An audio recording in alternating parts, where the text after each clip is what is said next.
네, 반갑습니다. 오늘 우리 다 있는 교회에 예배 자리에 나오신 우리 성도들을 사랑하고 축복합니다. 저희 예배 드리기 전에 항상 이렇게 찬송으로 우리 마음을 여는 그런 찬양을 드리고 있는데요. 한 5분 정도 전부터 찬송을 하려고 그럽니다. 여러분들 많이 사랑해 주시고 미리 예배 자리에 나오셔서 함께 찬송하시면서 예배를 준비하고 하나님 앞에 마음 문을 여는 그런 시간들을 잘 준비했으면 좋겠습니다. 자, 오늘 준비한 찬송은요, 주님 제 믿음이 없이는 이라는 그런 찬송인데 이 찬송의 가사가 참 너무 좋더라고요. 저는 한 주 동안 이 찬송의 가사를 들으면서 참 기쁘고 또 행복한 그런 시간을 보냈습니다. 우리에게 정말 중요한 믿음을 요구하시는 그 주님을 생각하면서 이 시간 이 찬양 함께 배워보시면서 함께 찬양으로 고백하시며 나아가시겠습니다.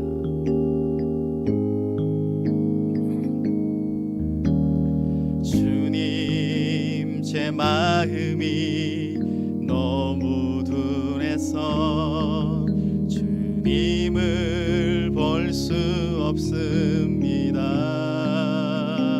이 땅에 속하여 이 땅만 보다가 주님 손을 놓쳤습니다. 나는 나그네로 왔는데 왜 주저앉게 되었나. 나는 청지기인데 언제부터 내 삶의 주인이 되어 버렸나. 믿음이 없이는 기쁘시게 못하나니 고된 수고도 다 헛될 뿐이라. 믿음이 없어서 무너진 삶의 모든 자리에 다시 주님을 기다립니다. 우리 처음부터 다시 한번 찬송하겠습니다. 주님, 제 마음이 너무 둔해서 주님을 볼 수 없습니다.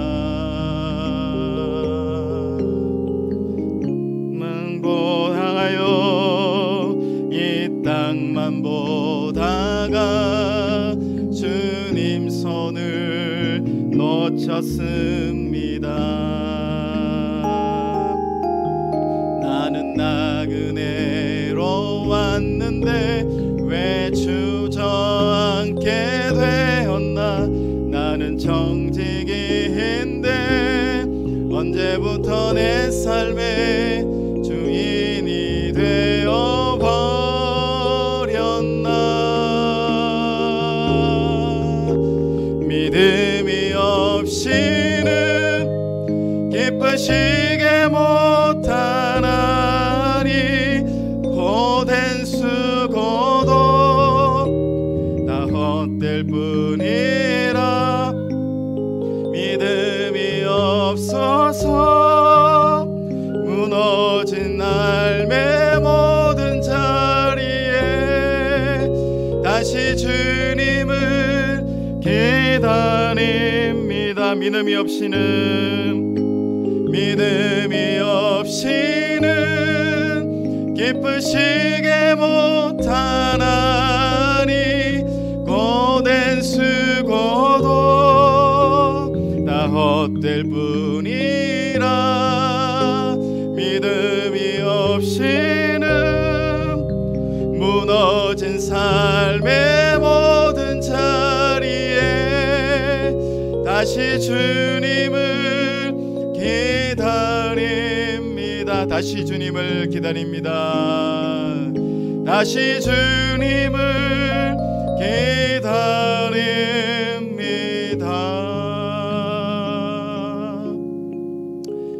여러분, 찬양 가사가 참 너무 좋죠. 오늘 이 말씀대로 하나님 우리에게 믿음을 더하여 주십시오. 우리에게 하나님을 바라보는 더 높은 믿음의 깊이를 더하여 주십시오 하는 것은 간절한 소망을 가지고 이제 예배 자리로 나가시겠습니다. 함께 우리 있는 찬양 함께 고백하며 찬송하며 예배 자리로 나가시겠습니다.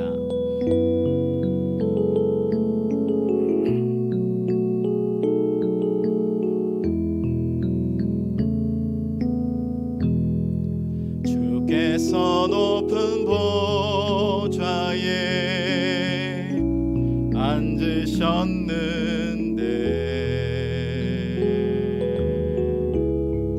그 옷자락은 성전에 가득하도다.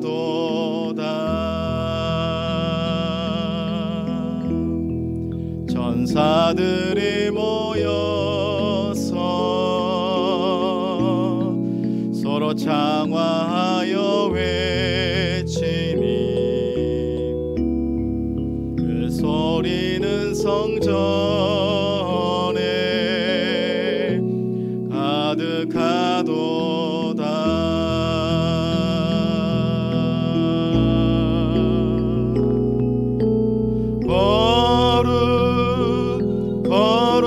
거룩하다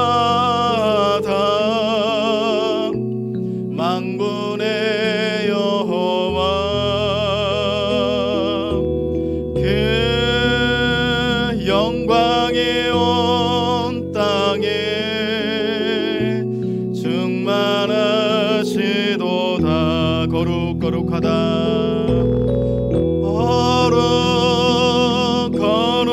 거룩하다 만군의 여호와 그 영광이 온 땅에 충만하시도다.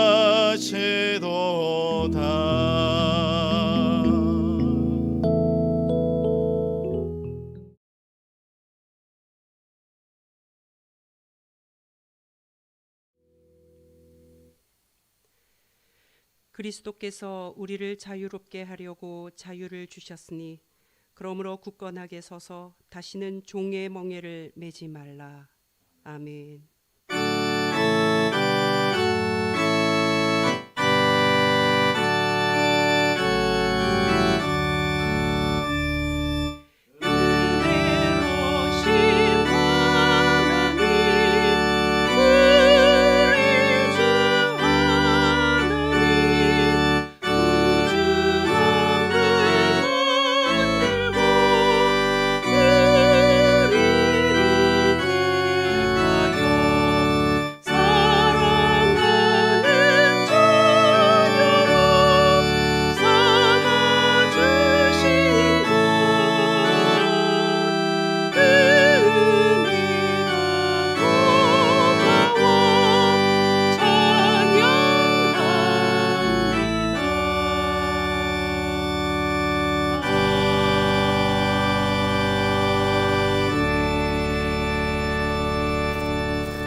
이 시간은 돌이키는 기도의 시간입니다. 지난 우리의 삶을 돌아보며 돌이킴의 기도를 드리시겠습니다.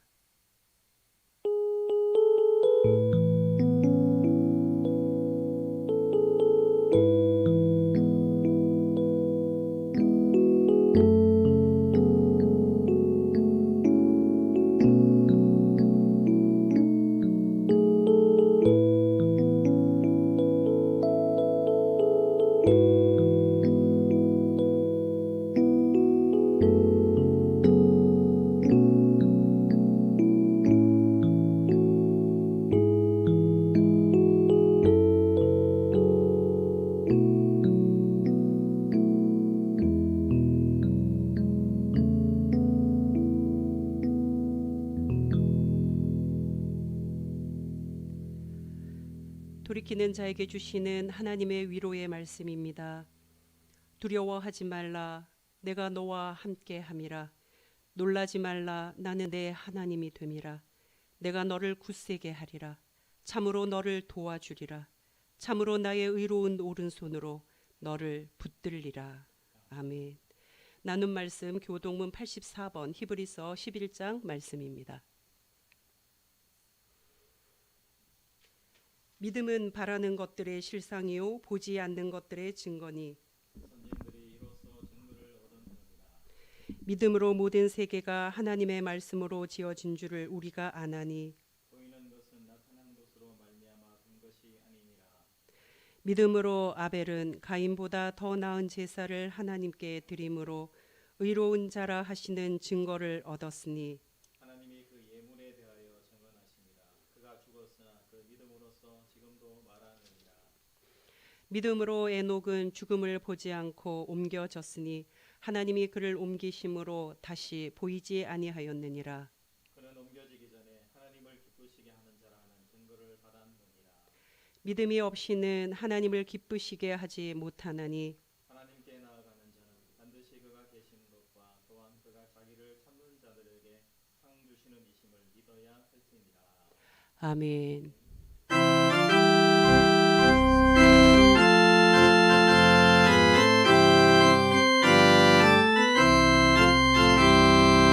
주 십자가를 지심으로 죄인을 구속하셨으니 그 피를 보고 믿는 자는 주님의 진노 면하겠니. 내가 그 피를 유월절 그 향해 피를 올 때에 내가 널 넘어서 가리라. 흉악한 죄인 됐으라도 예수는 능히 구원하네. 온몸을 피에 담글 테니 주님의 진노 면하겠니. 내가 그 피를 유월절 그 향해 피를 올 때에 내가 널 넘어서 가리라. 심판할 때에 모든 백성 행하는 대로 보응받네. 주님의 피로 죄 씻으면 주님의 진노 면하겠니. 내가 그 피를 유월절 그 향해 피를 올 때에 내가 널 넘어서 가리라.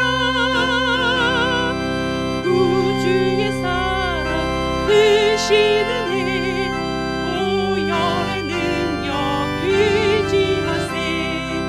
심판의 불이 내릴 때에 주님의 진노 면하겠니.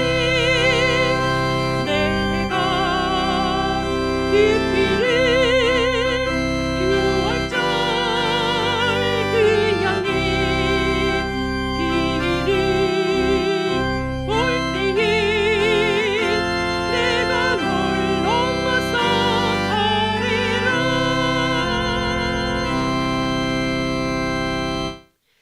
이 시간은 함께 드리는 기도의 시간입니다. 화면 오른편을 보시며 함께 기도하시겠습니다. 하나님, 오늘도 우리를 부르시고 주님 앞에서 지난 삶을 돌아보게 하시니 감사드립니다. 우리는 살아가는 매 순간 세상의 좋은 것들에 매몰되어 있으며 이기적인 자기애에 사로잡혀 있음을 고백합니다. 이 시간 우리가 진정으로 그리스도의 사람으로 살아갈 수 있는 힘과 용기를 부어 주십시오. 내가 평안을 누릴 때 동행함의 지혜를 주셔서 나로 인해 평안을 누리지 못하는 사람이 없는지 타인을 돌아보게 하여 주십시오.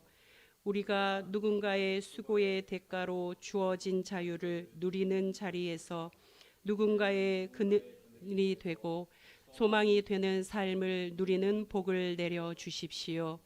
각자의 고난과 고통의 자리에서 신음하는 주의 백성들을 긍휼히 여겨 주셔서 서로를 향한 사랑과 나눔으로 주님의 진정한 평안과 기쁨을 누리게 하옵소서. 우리나라가 전쟁의 공포 속에 길을 잃은 아프가니스탄 사람들과 함께하는 책임과 용기를 주시니 감사합니다.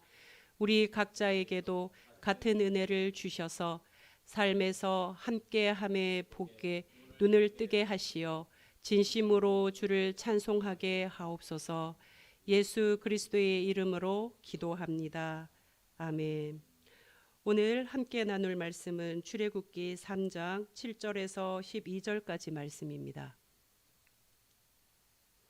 하나님의 말씀을 봉독하겠습니다.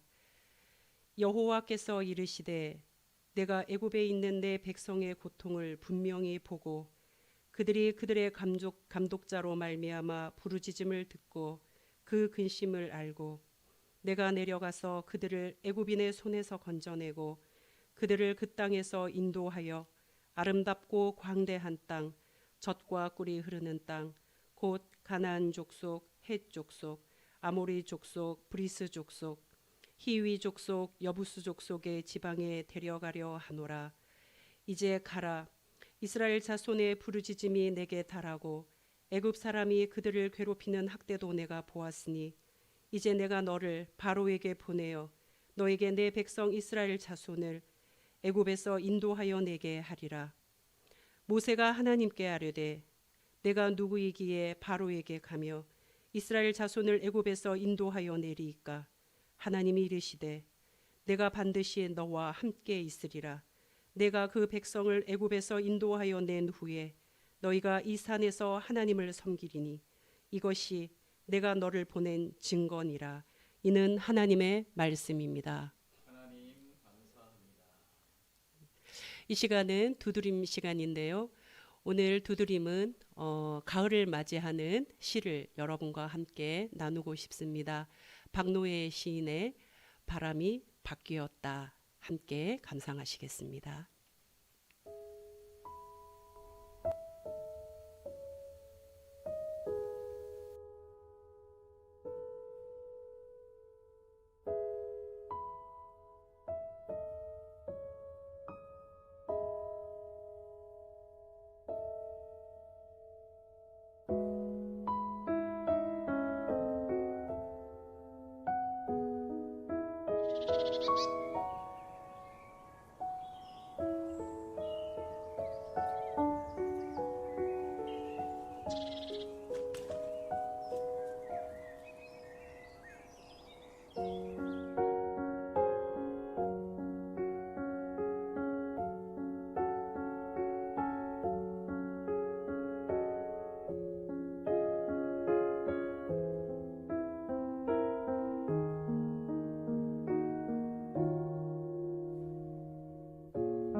네, 감사합니다. 이제 8월 오늘 마지막 주잖아요. 마지막 주를 맞으면서 이제 내일 모레면 가을이 되는데 가을에 대해서 한번 생각해보고 우리 삶에 대해서 깊이 있게 한번 생각해보는 좋은 박노해 씨의 글귀였습니다. 감사합니다.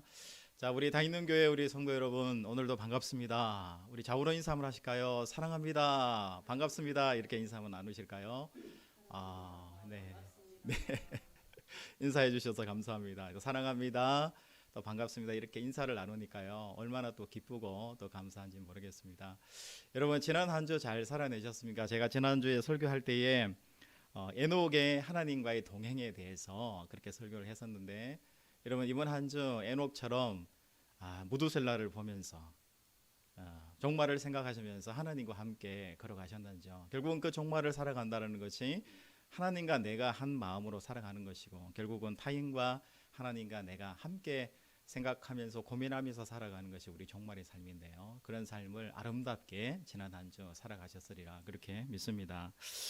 여러분 신앙이라는 것이 참 어렵잖아요. 뭔가 내 앞에 있는 살면 살수록 자꾸만 내 앞에 뭔가 산과 벽 같은 것들이 자꾸만 생겨나고 신앙적인 해석을 해야 되고 그것들을 그냥 넘어갈 수는 없는 것이고 왜냐하면 우리가 크리스찬이니까요. 하나님의 자녀이니까요. 그것을 어떻게 해서든지 회피하지 않고 도피하지 않고 또 넘어가고 뚫고 가고 하는 그런 노력들이 사실은 신앙이잖아요.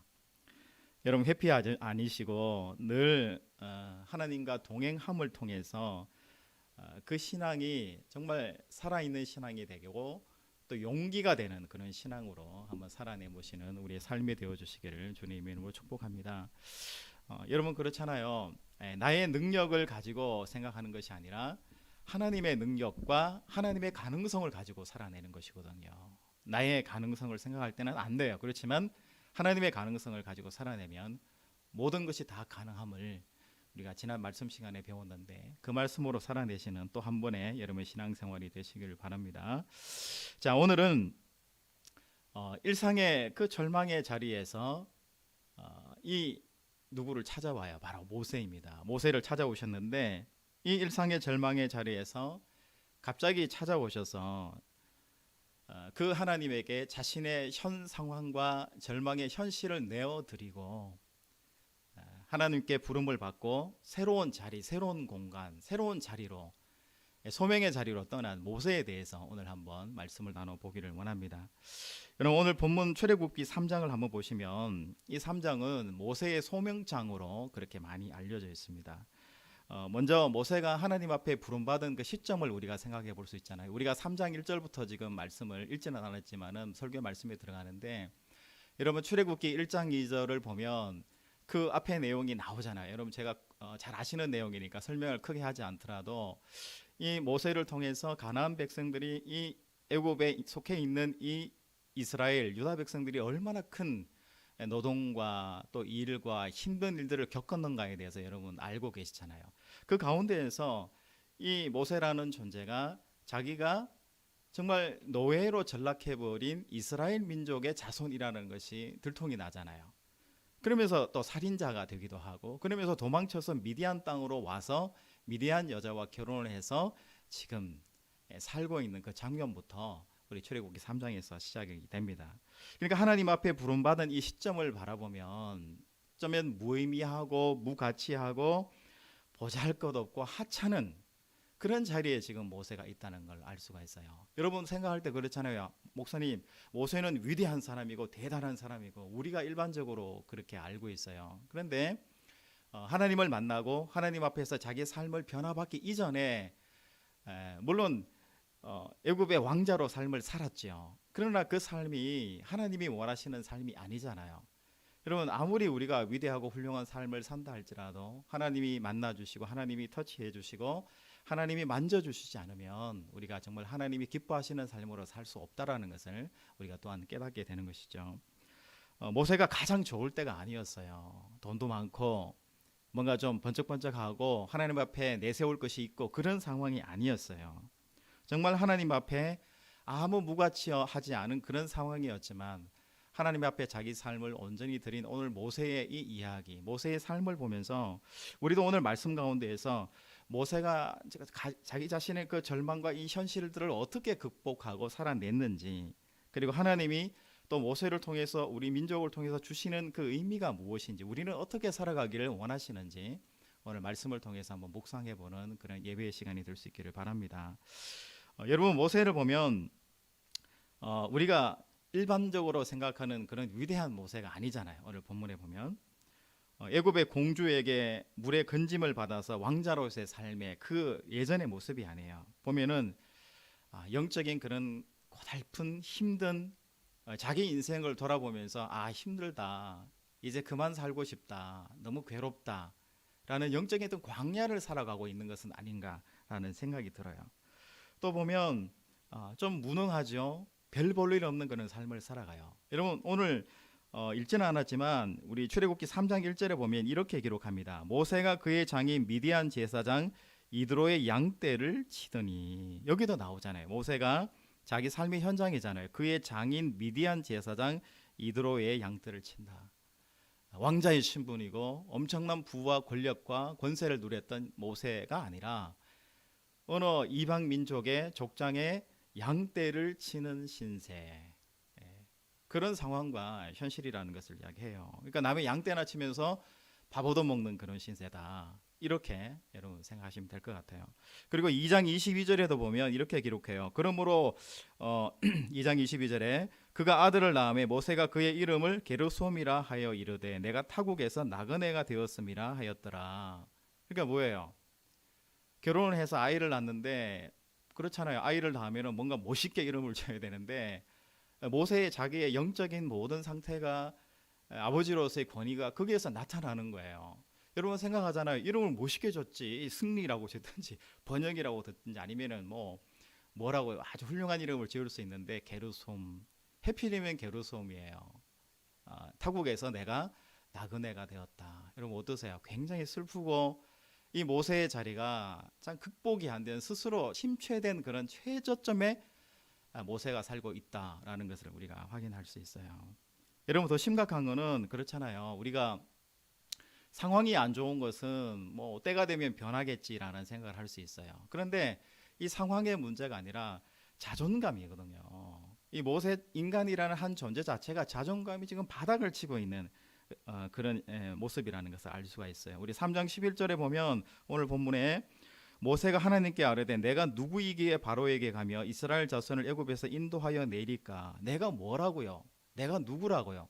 하나님이 나타나서 너를 보내겠다 소명을 주고, 하나님은 예서서 설득하고 힘을 주고 모세에게 힘을 주지만 최종적인 모세의 결정과 마음은 뭐가 있는 거예요? 내가 누구이길래, 내가 무슨 힘이 있다고요? 내가 무슨 그런 일을 하냐고, 나는 그런 거 못하는 사람이에요 라고 자기 스스로 자기 자존감이 완전히 바닥을 치는 최저점에 있는 모세를 하나님이 만나주시고 그 저점에 있다라는 거예요. 여러분 인생 살아가실 때 여러분들은 혹시 이런 경험을 해보신 적은 없는지 모르겠습니다. 내가 정말 내 인생에서 여기가 끝인 것 같아, 그냥 밥 먹고 그냥 떠났으면 좋겠어 라는 생각을 해보셨다든지, 아니면 이거는 정말 내 인생에서 가장 저점이야 라는 그런 소망이 없는 생각을 해보신 경우가 있는지, 아니면 앞으로 그런 일이 닥쳐올지도 몰라요. 그러나 여러분 절망하지 마시고 항상 우리와 함께 하시고 우리를 불러주시는 하나님의 사랑을 기억하시는 우리 다있는 공동체 교회 우리 모든 예배자들이 되어주시기를 주님의 이름으로 부탁드리겠습니다. 여러분 오늘 말씀해 보니까요, 3장 이전에 이런 말씀이 나와요. 여호와의 사자가 나타났어요. 하나님의 천사죠. 떨기나무 가운데로부터 나오는 불꽃 안에서 그에게 나타났다, 이렇게 기록을 해요. 여기 보면 떨기나무라는 나무가 나오는데 제가 한번 찾아보니까 히브리어 단어 뜻으로 이 떨기나무라는 것은 보잘것없는, 하찮은 이런 뜻이에요. 그러니까 나무 이름이 뭔가 있잖아요. 참나무면 참나무, 대나무면 대나무 이런 게 있는데 나무 이름이 있는 게 아니라 그냥 하찮은 나무, 쓸데없는 나무라는 그런 뜻을 가지고 있더라고요. 그러니까 이 떨기나무라는 그 자체가 무엇을 상징합니까? 정말 모세의 상황이, 모세의 모든 영적인 모든 상태가 정말 가장 가치하고 너저분한 상태에 있다라는 것을 성경이 계속해서 반복해서 우리에게 가르쳐주고 있습니다.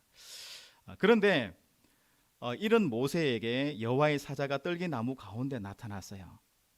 너무 신기한 현상이잖아요. 모세가 날마다 광야에서 양떼를 치면서 바라보는 떨기나무예요. 그 떨기나무는 이스라엘이라는 나라가 광야에 있으니까 번개가 치면은 갑자기 불이 붙어서 다 타버리는, 가치 없는 그런, 사라지는 그런 낙엽과도 같은 그런 존재이기도 하고, 가끔씩 광야에서 불꽃이 일어나서 나무끼리 부딪히다 해서 불꽃이 일어나서 불이 터지는 이런 나무가 떨기나무라는 것이죠. 그런데 거기서 불이 타는데 떨기나무 안에 있는 그 나무가 타지 않는 정말 신비한 그 광경을 모세가 목격하게 되는 거죠. 그러면서 그 신비한 광경 속에서 하나님의 사랑을 모세가 알게 돼요. 내가 떨기나무 같은 존재인데 하나님이 그 떨기나무 같은 나에게 오셔서 나를 보호하시고 지키시고 나를 놓치지 않으셨고 하나님이 나를 사랑하시는구나 라는 것을 그 떨기나무 가운데서 모세가 느끼게 되는 것이죠. 여러분, 좀 전에도 제가 말씀드렸지만 우리의 상황이 아무리 어렵고 낙심되고 정말 내 인생이 광야를 걸어가는 삶이라 할지라도 여러분, 하나님이 지켜보고 계세요.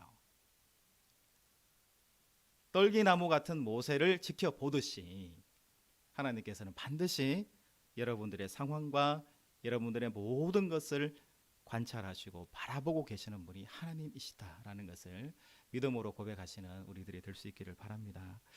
여러분, 그런데요, 이 모습을 보면서 한편으로는 이렇게 생각할 수 있어요. 하나님이 모세를 부르셨구나, 모세에게 소명을 주셨구나, 나약한 모세를 불러서 모세만 살려주셨구나.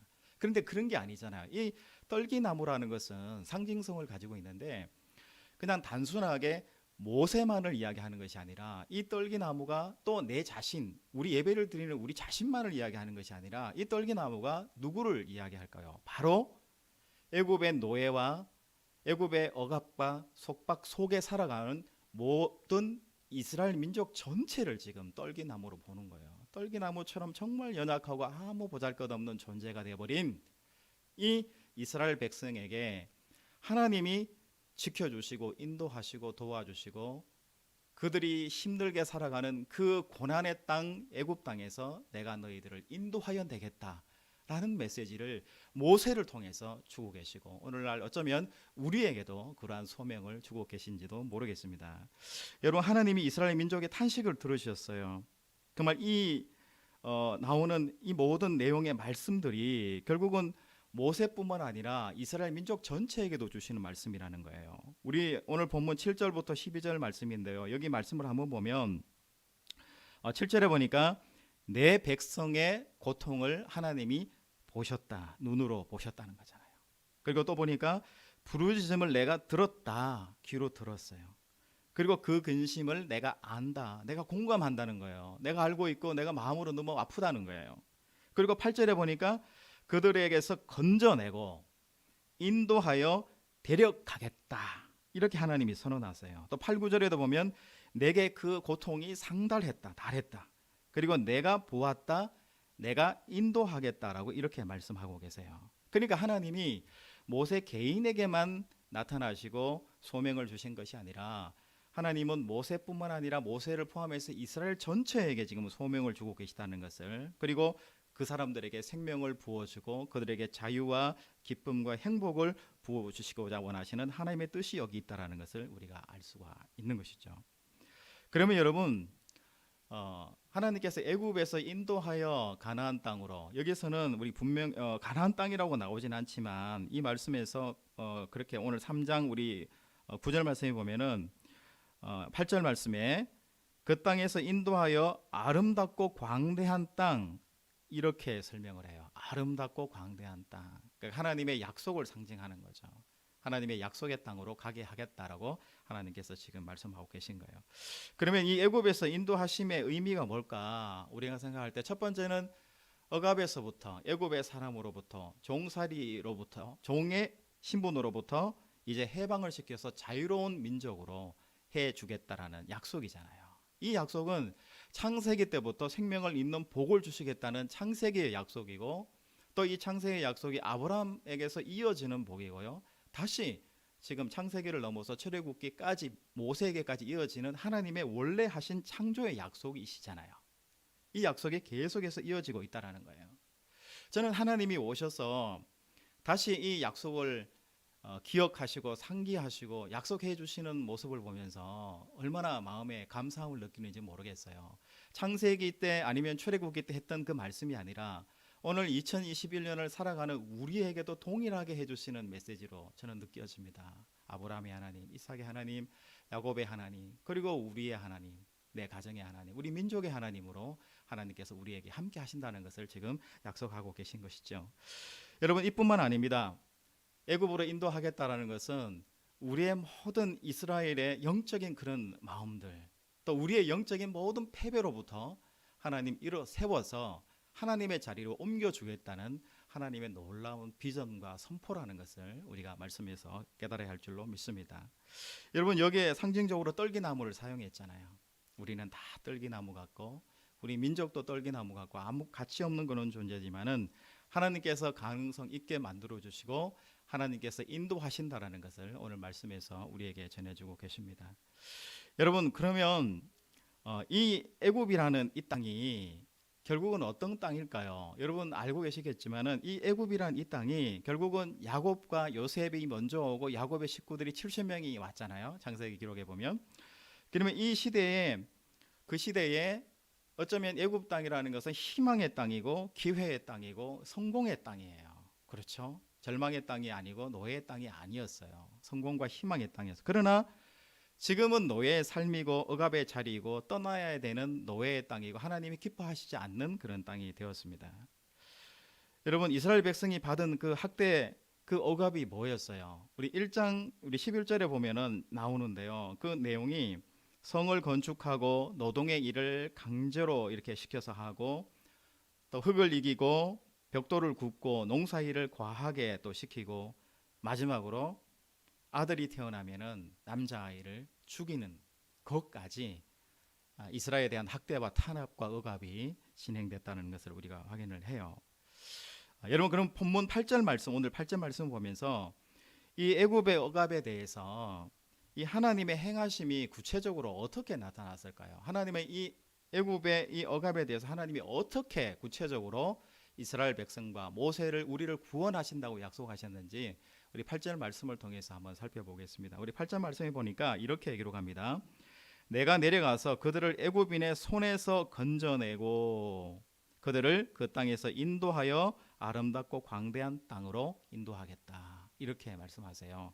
우리 8절 상반절에 보니까 내가 내려가서 그들을 애굽인의 손에서 건져내고, 먼저 애굽인의 손에서 건져내겠다 이렇게 말씀하세요. 그럼 여러분, 여기 나오는 애굽인의 손은 무엇을 의미할까요?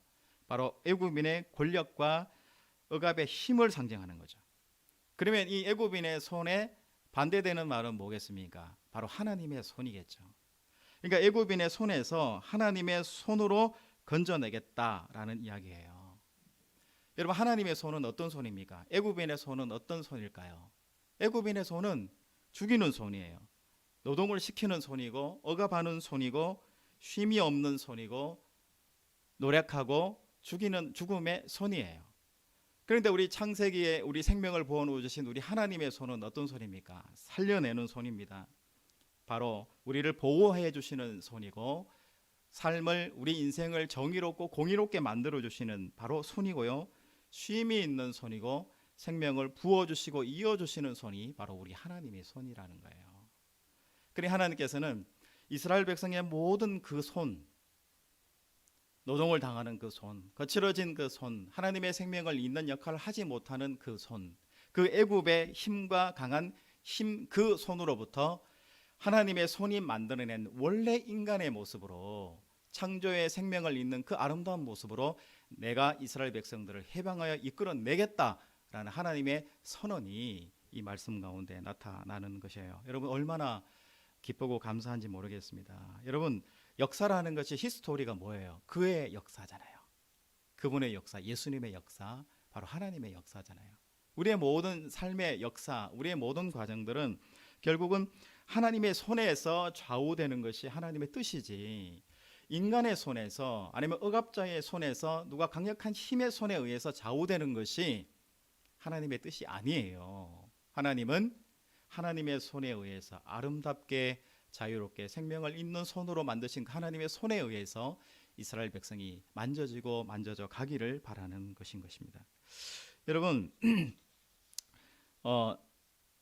요즘 이 코로나로 보니까 집에 아이들이 노는 시간들이 좀 많은 것 같아요. 시간들이 많이 길어지는 것 같아요. 근데 계약은 했는데 어떤 아이들은 가고 어떤 아이들은 안 가더라고요. 그러면서 시간들이 많아지니까 집에서 아이들이 있는 시간들이 많이 이제 길어지는 것 같아요. 어제 토요일이죠. 토요일에 제 딸이 주말이라고 저에게 찾아와서 아빠 맛있는 간식 만들어 줄까요? 이렇게 하더라고요. 그래서 속으로는 이제 좀 바쁘긴 한데 그게 기대 없이 이렇게 이야기를 했어요. 만들어주면 좋지. 이렇게 이야기를 했어요. 그랬더니 한 30분 동안 부엌에서 뭐 뚱땅뚱땅 이렇게 하더니 컵에 뭔가를 가지고 왔어요. 그래서 이게 뭐냐 이렇게 물었더니 제가 물은 이유가 있어요. 왜냐하면 컵 안에 이렇게 시커먼 뭔가가 이렇게 담겨 있더라고요. 이게 숟가락이랑 이 시커먼 뭔가 음식을 가져왔어요. 그래서 생전 처음 보는 음식이라서 제가 물었어요. 그랬더니 커피빵이래요. 그래서 커피빵인데 뭐 계란이랑 뭐 커피랑 이런 걸 넣어서 하는데 생각보다 되게 맛있더라고요. 정성이 들어간 것 같아요. 되게 맛있더라고요. 그러면서 딸이 그렇게 주는 것을 저는 이제 너무 잘 먹고 잘 지냈는데 유튜브를 보고 그걸 만들었다고 그래요. 그런데 이런 생각이 들더라고요. 그러니까 사람이 시간이 나고 좀 뭔가 어디에 매여 있는 것으로부터 벗어나면 새로운 창작물이 나오는구나라는 것을 딸의 모습을 보면서 제가 깨닫게 됐거든요. 이제 코로나가 물론 부모님 입장에서는 애들이 학교를 안 가니까 힘들고 너무 어렵다라고 생각하실 수도 있는데 또 한편 항상 정해진 그 루틴이잖아요. 아침에 일어나서 밥 먹고 학교 가고 오고 학원 가고 자고 일어나고 똑같은 일상에서 그 일상을 깨뜨리고 나니까 우리 손이 자유를 얻더라고요. 우리 손이 자유를 얻으니까 우리의 머리가 자유를 얻는 것 같고 우리의 머리가 새로운 창작을 생각하게 되더라고요. 그러면서 그 손이 자유로운 거, 내 생각이 자유로운 것이 굉장히 중요하구나라는 그런 생각을 말씀을 준비하다가 저도 한번 깨닫게 됐습니다. 여러분, 우리의 삶의 자리에서 내가 해보지 않은 삶, 내가 걸어가 보지 않은 길, 내가 생각하지 않았던 그런 루틴의 삶들이 어쩌면 우리에게 큰 기쁨이 되고 하나님을 만나는 자리가 될 수도 있다는 것을 여러분들이 기억하시는 우리가 될 수 있기를 바랍니다. 여러분, 애굽인의 손에서 건져내셨다. 이 말씀이 우리에게 큰 도전을 줍니다. 하나님의 마음은 우리의 손이, 우리의 시간과 우리의 능력과 우리의 힘이 애굽인의 손, 강제와 억압과 힘에 의해서 이끌려가는 그런 인생과 삶이 아니라 하나님이 만드신 아름다운 하나님의 손에 의한 작품으로 우리 인간이 살아가고 우리 인간의 손이 뭔가를 만들어 나가기를 하나님은 원하고 계시지 않을까라는 생각을 말씀을 통해서 해보게 됐습니다. 여러분, 뉴스를 보니까요, 탈레반이 아프가니스탄을 점령을 했잖아요. 정부군이 싸움에서 졌더라고요. 그런데 최근에는 IS라는 또 테러 조직이 테러를 일으켜서 보니까 한 150명 이상 미군도 죽고 일반인들도 많이 죽고 150명 이상의 사상자가 났더라고요. 그런 공경에 처해 있는 모습들을 봤습니다. 그런데 또 한편 우리나라가 공군 수송기를 띄워서 한 400여 명 되는 아프가니스탄 사람들의 일부를 우리가 조력자들을 한국으로 데려와서 쉬게 하는 그런 모습도 기사에 났더라고요. 그러면서 이런 생각이 들더라고요. 어떤 누구는 그 손으로 사람을 죽이고 또 어떤 사람은 그 사람으로 사람을 살리는구나. 여러분, 우리가 아프가니스탄이나 탈레반으로 태어나지 않은 것을 감사한다 그런 의미가 아니라 여러분, 항상 우리는 그렇거든요. 우리 손이 생각만 잘못하면 여러분 손이 IS가 될 수 있고 여러분 손이 탈레반이 될 수 있는 거예요. 여러분, 신앙 안에서 내 손이, 우리의 마음이 항상 하나님의 손으로 만드신 창조물이라는 것을 기억하셔서 내 손이 항상 선을 향해서 달려나가고 생명을 사랑하는 보도모 품는 손으로 여러분 이어나가는 그런 하나님의 뜻을 품는 우리 여러분들이 되어주면 좋겠다는 생각이 있습니다.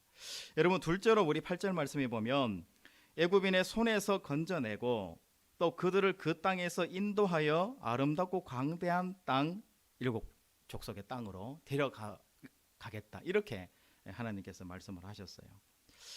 여러분, 8절 하반절에 그 땅이 어느 땅일까요?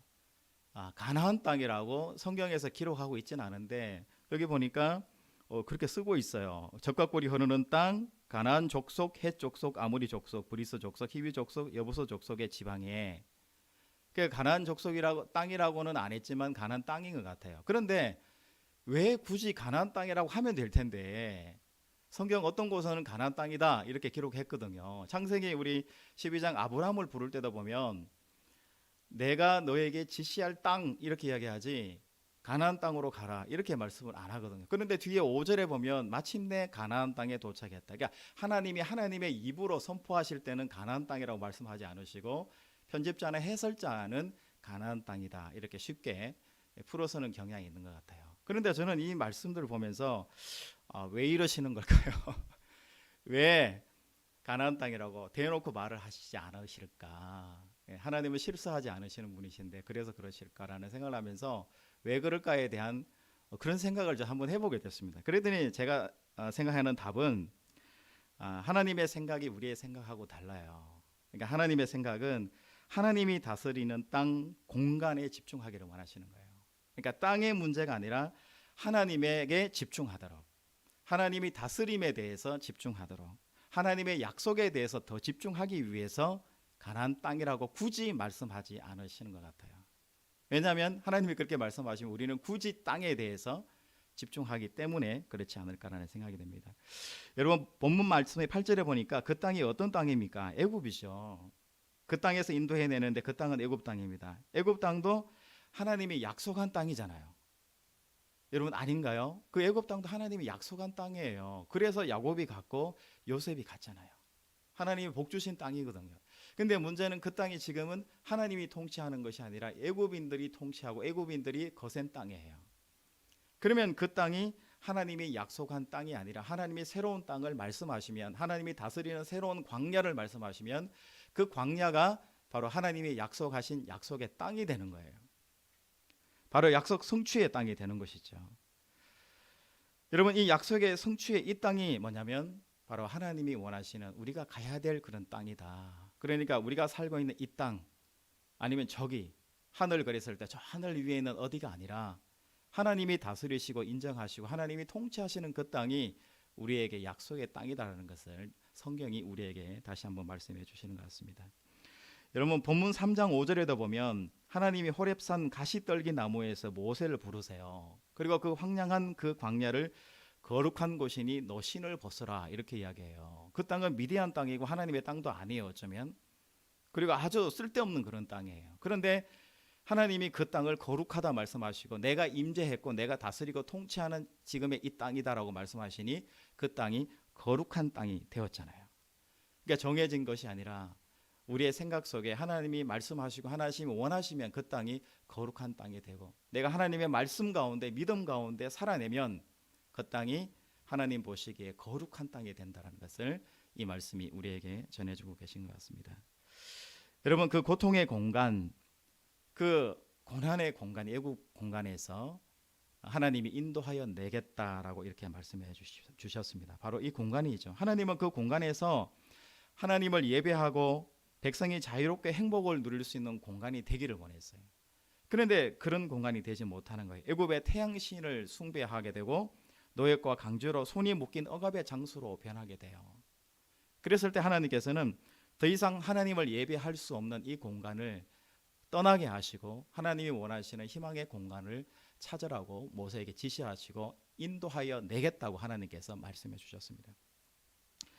여러분 최근에 나온 책 중에서 공간의 미래라는 그런 책이 있는데요. 여러분 잘 아시는 분이실 수도 있어요. 유현준 교수라는 분이신데요. 홍대 교수님이신데요. 이분이 강의를 여러 번 했어요. 그래서 누구의 추천을 받아서 저도 그 강의를 한 2시간짜리를 계속해서 들어본 적이 있습니다. 그분의 주장은 사람이 살아가는 이 공간에 의해서 이 공간이 중요하다는 거예요. 이 공간에 의해서 사람의 사회 관계, 권력, 계급이 형성된다 이렇게 봤어요. 그러니까 사람이 어떤 공간에 사느냐에 따라서 사람이 달라진다라고 이렇게 말을 한 거죠. 예를 들어서 학교, 건물이 똑같잖아요. 전국 어디를 가나 색깔만 약간 다를 뿐이지 네모 반듯하고 책상이 있고 선생님 앞에 계시고 아이들의 모든 자리가 선생님을 바라보게끔 이렇게 되어 있고 이렇게 되어 있잖아요. 그러니까 그런 공간에 대해서 이 분은 약간 폐쇄적인 공간으로 이야기하더라고요. 열려 있지 않은 공간으로. 그런 자리에서 공간에서 배운 아이들이 그런 폐쇄적인 생각을 할 수밖에 없고 아름다운 생각을 할 수 없다라는 입장에서 이제 그분이 이야기를 하시는 것 같아요. 그래서 획일적인 모양의 건물 속에 우리가 있으면 그 모양이 결국은 사람의 관계를 형성하게 되고 계급을 만들 수 있고 폐쇄적인 사회로 갈 수밖에 없다. 이렇게 이야기를 하고요. 물론 장점은 있겠지만은 또 사람이 길들여지고 획일적인 삶을 살 수도 있고 그 공간에 주저앉게 되기 때문에 열린 공간으로 우리의 집들과 공간들이 사무실들이나 오피스들이 변해가야 된다라는 그런 내용이었어요. 저는 그 내용을 보면서 되게 좋다라는 그런 생각이 들더라고요. 굉장히 맞다라는 생각이 들고 우리 삶의 자리를 공간을 어떻게 채우는가가 중요하다는 생각이 들더라고요. 그러면서 이 말씀을 보다가 저도 동시에 같은 생각을 했어요. 이스라엘 백성들이 400년 동안 노예 생활을 했어요. 어쩌면 얼마나 힘들게 눌렀으면 400년을 살았을까라는 생각을 하면서도 그 400년이라는 시간 동안 어떻게 노예 생활을 하고 있지라는 생각을 두 가지 동시에 하게 됐어요. 우리 2장에 보면 하나님께서 이스라엘 백성들의 그 한탄의 소리를 들으셨다 이렇게 표현하는데 저는 그 표현을 볼 때 어떤 마음이 드느냐면 하나님이 굉장히 답답해 하셨겠다. 하루를 그렇게 해도 이틀을 그렇게 해도 한마디만 그렇게 해도 그거 그렇게 하시면 안 돼요 라고 말을 못하는 거잖아요. 물론 제 말이겠지만 여러분 이스라엘 백성들이 400년 동안 그 고된 노역을 견디면서 400년이면 몇 대예요 도대체. 그 긴 시간을 살아내는 거예요. 그 자리에 머물러 있는 거죠. 왜? 야곱과 요셉의 축복된 땅이라고 생각했기 때문에 노예의 땅이라고 생각하지 않았기 때문에 그럴 수 있습니다. 그러나 그 긴 이게 정말 인제 아니구나. 내 삶의 자리가 노예의 삶의 자리였어. 하나님이 원하는 자리가 아니었어. 하나님이 원하시는 창조의 손의 자리가 아니었어. 하나님이 원하시는 뜻의 자리가 아니었어라는 것을 고백하는 데까지 400년의 시간이 걸렸어요. 이스라엘 백성들의 한탄, 진심 어린 한탄의 소리를 듣고 이제 하나님께서 정말 깨달았고 그 자리가 아니라는 것을 이스라엘 백성들이 깨달았구나라는 것을 하나님이 알으셨을 것 같아요. 하나님이 얼마나 답답하셨을까라는 생각을 저는 동시에 합니다. 여러분 삶의 자리를 한번 이 시간 돌아봤으면 좋겠습니다.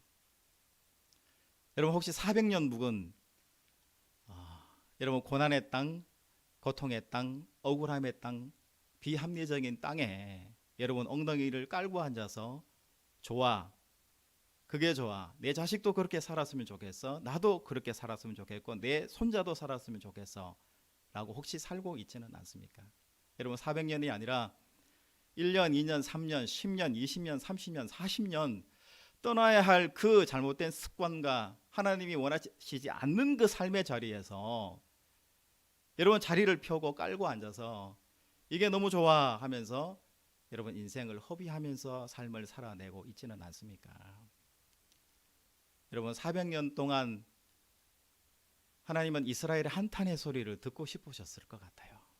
여러분 하나님 오늘 예배를 드리는 우리 예배자들에게도 하나님은 그 소리를 듣고 싶어 하실 거예요. 내가 진정한 예배 자리에 내가 하나님이 원하시는 삶의 자리에 직장에 삶의 자리에 내가 있지 못한데 내 것이 좋아서 내 자유가 좋아서 내가 즐기는 것이 좋아서 돈이 좋아서 내가 이 삶을 살아낸다면 하나님께서 얼마나 한탄하시고 빨리 그 애굽의 자리에 죄된 자리에서 죽음의 자리에서 떠나기를 원하시지 않으실까라는 생각을 저는 해보게 됩니다. 여러분 오늘 모세에게 나타나신 하나님은 모세의 절망과 그 패배자의 자리를 들고 일어나도록 명령하셨어요. 모세와 이스라엘의 절망과 탄식의 자리, 떨기나무의 자리에 오셔서 그 자리가 하나님께 영광 돌릴 거룩한 자리가 아니다. 떠나야 한다라고 모세에게 말씀해 주셨습니다. 여러분 모세가 그런 인생을 살아가다가 하나님을 만나서 물론 대전환점을 맞았어요. 그런데 그 전환점이 어떤 자리일까요? 굉장히 무가치한 자리였고 또 이름이 없는 그런 자리였어요. 그런데 하나님이 거룩하다고 말씀하실 때 거룩하라고 말씀하신 그 자리를 모세가 믿음으로 고백했을 때 모세의 그 삶 전체가 전환하는 삶을 살게 된 것을 오늘 말씀에서 확인을 해요. 여러분 오늘 말씀이 여러분들에게 해 주셨으면 좋겠어요. 우리 삶의 자리를 터치해 주셨으면 좋겠어요. 그래서 이 예배를 드리면서 하나님이 내게 해 주시는 그 말씀의 한 자락자락 속에서 나의 언어일 수도 있어요. 나의 듣는 습관일 수도 있고요. 나의 삶의 자리, 가정일 수도 있고 직장일 수도 있어요. 여기서 내가 떠나야 될 자리에 대해서 말씀하실 때 아멘. 내가 그런 삶의 자리를 살지 못했는데 하나님 내가 떠나겠습니다. 내가 거룩한 삶의 자리로 떠나겠습니다라고 고백할 수 있는 여러분들이 될 수 있으면 좋겠다라는 생각이 듭니다. 여러분 우리 성경에 여러 많은 인물들 중에서도요. 그런 인물 삶을 살아갔던 많은 사람들이 있습니다. 그렇지만 여러분 오늘 모세가 우리에게 주신 교훈의 메시지의 말씀들을 여러분 마음속으로 잘 생각하셔서 정말 가치 없는 떨기나무와 같은 그런 존재로 있을 때 하나님이 찾아오셨는데 내 자리가 내 삶의 자리가 정말 하나님이 그러한 자리라고 말씀하실 때 하나님 내가 하나님이 원하시는 진정한 거룩함의 자리로 떠날 수 있는 용기와 믿음을 달라고 이렇게 기도할 수 있는 우리 모든 성도들이 되시기를 바랍니다. 여러분 악한 애굽인의 손에서 생명을 살려내고 건져내시는 하나님을 봤어요. 억압의 손에서 우리의 삶과 타인의 삶을 살려내려는 하나님의 의지와 하나님의 그 놀라우신 위대하심을 우리가 발견하잖아요. 그 모습을 보면서 우리도 하나님과 같이 정말 억울한 사람이 없는지 그 손에 누리는 대가대로 하나님의 창조대로 살지 못하는 손은 없는지 우리가 돌아보는 이 하루가 됐으면 좋겠습니다. 그리고 정말 우리가 삶에 있어서의 모든 이 생명의 공간이 하나님이 기뻐하시는 믿음의 공간으로 변화되는 놀라운 그런 기적을 체험하는 우리 모든 예배와 여러분들의 삶이 되시기를 주님의 이름으로 축복합니다. 자, 이제 다 함께 오늘 주신 말씀을 생각하면서 함께 찬양하겠습니다. 응답의 찬송을 드리겠습니다.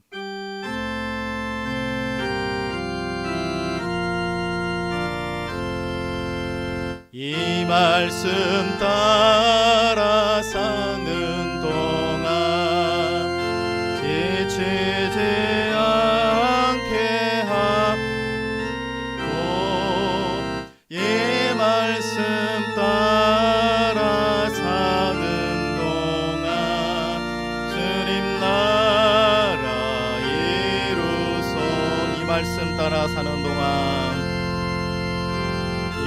말씀 따라 사는 동안 지치지 않게 하시고 이 말씀 따라 사는 동안 주님 나라 이루소서.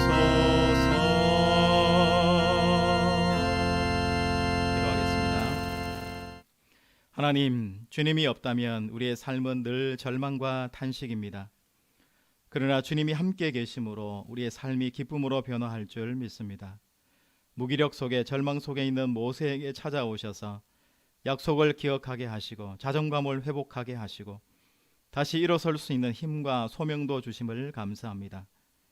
이 땅을 살아가는 우리에게도 모세에게 주셨던 믿음을 주셔서 믿음으로 주님의 사명을 감당하는 우리가 되게 하여 주십시오.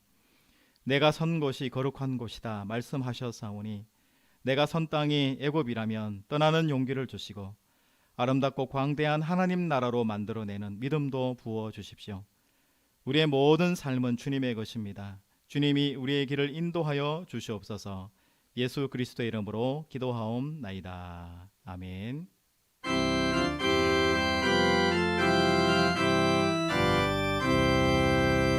어디든지 예수 나를 이끌면 어디든지 예수 함께 가려네. 예수 함께 아니 가면 나도 없고 예수님과 동행하면 겁없네. 어디를 가든지 겁낼 것 없네. 어디든지 예수 함께 가려네. 세상 친구 모두 나를 떠나도 주와 동행하면 외로움 없겠네. 가는 길이 위태하고 어디든지 예수 함께 가려네. 어디를 가든지 겁낼 것 없네. 어디든지 예수 함께 가려네.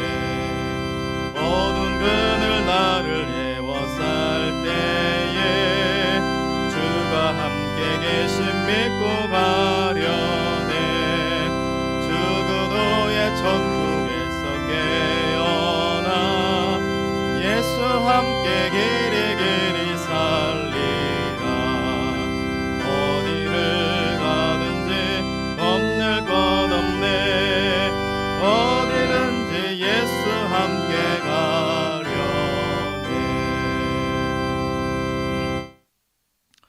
하나님, 우리에게 믿음 주셔서 오늘도 예배 자리로 불러주시고 소득의 11조와 감사 헌금과 건축 헌금과 주일 헌금을 드립니다. 이 예물을 기쁘게 받아 주시옵소서.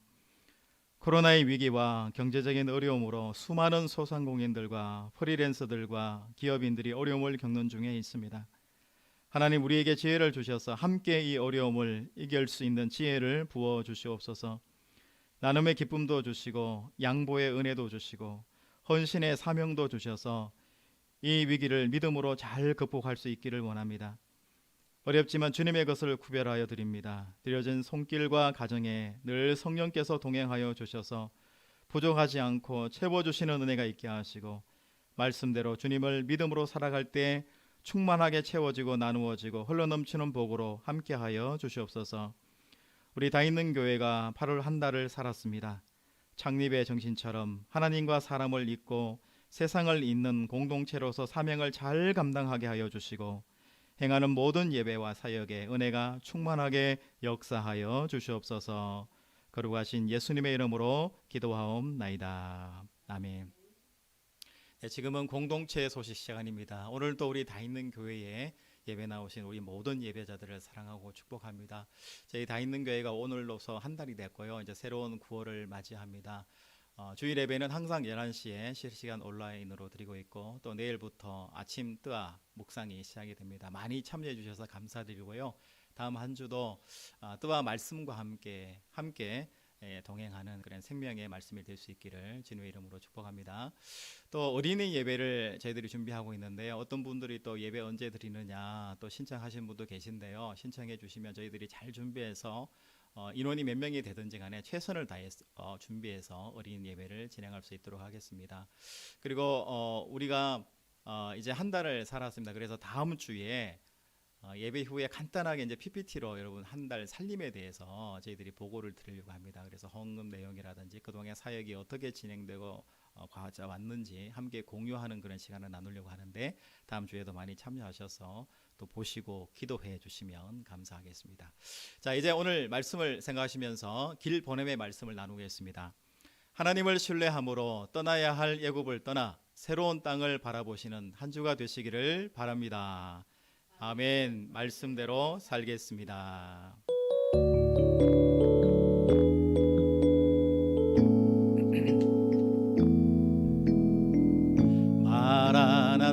마라나타 주 예수여 어서 오시옵소서. 땅의 모든 끝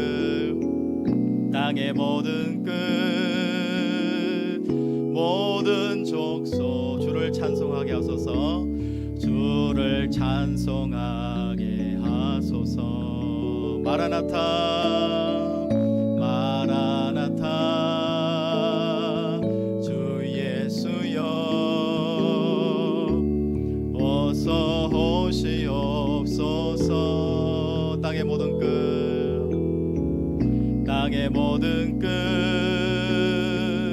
모든 족속 주를 찬송하게 하소서. 마라나타 마라나타 주 예수여 어서 오시옵소서. 어서 오시옵소서. 모든 열방이 주께 돌아와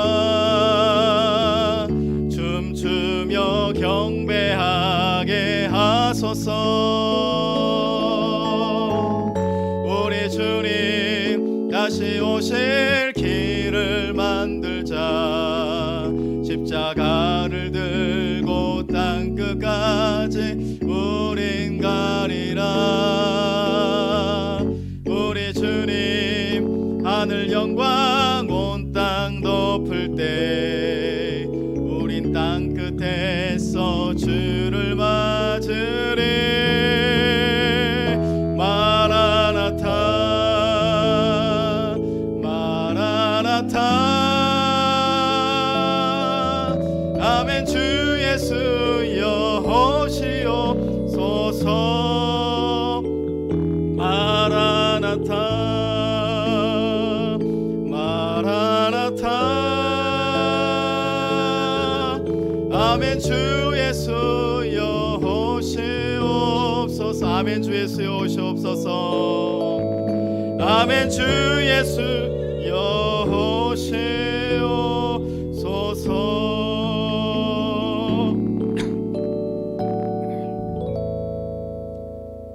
이제는 우리를 죄에서 구원하신 예수 그리스도의 은혜와 하나님의 영원하신 사랑하심과 성령의 도우시고 위로하시는 은혜가 하나님이 떠나라 하신 각자의 애굽에서 떠나 하나님 나라를 열망할 뿐 아니라 영원한 소망의 나라의 기쁨으로 이르기를 소망하는 모든 예배자들과 다 있는 교회와 열방 위에 이제로부터 영원까지 함께 하옵시기를 간절히 축원하옵나이다. 아멘.